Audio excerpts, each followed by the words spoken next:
We started in about late 2007, and it was basically because of a lack of any decent films in mainstream cinema. And I spoke to a friend of mine who's in Sligo, who was running part of a film club down there, and he gave me some contacts, and we had a little meeting here in Fermanagh or Enniskillen, and several people turned up who are still here today, and we decided to get together and do it ourselves.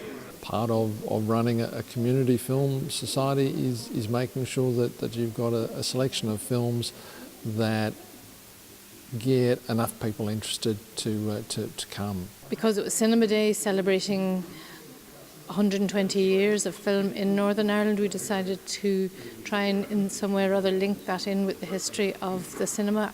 The venue that we held it in was an old cinema, the Regal Cinema in Enniskillen, and we were lucky enough to have a local historian, Marion Maxwell, who came and gave us a talk on the history of the cinema.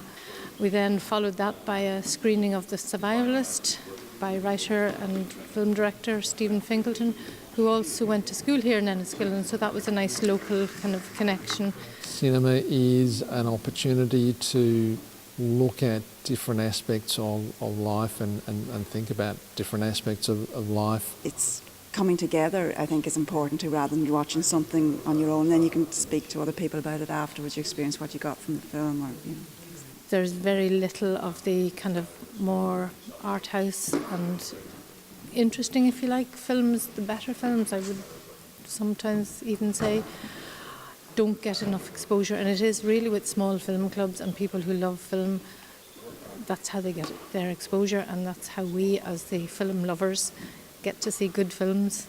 It's entertainment, but it's more than that, which is probably why I like, independent, art house cinema as opposed to just the big. And I do like, some of the big blockbusters too. But films like this, it just makes you think, it makes you question things, it makes you see things in a different way. So I just think it's important, just from view on life and all that's happening.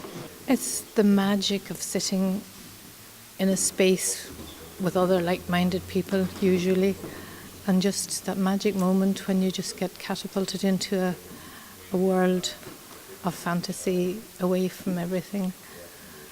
All the reality of life gets left behind. Sometimes you're into a different reality.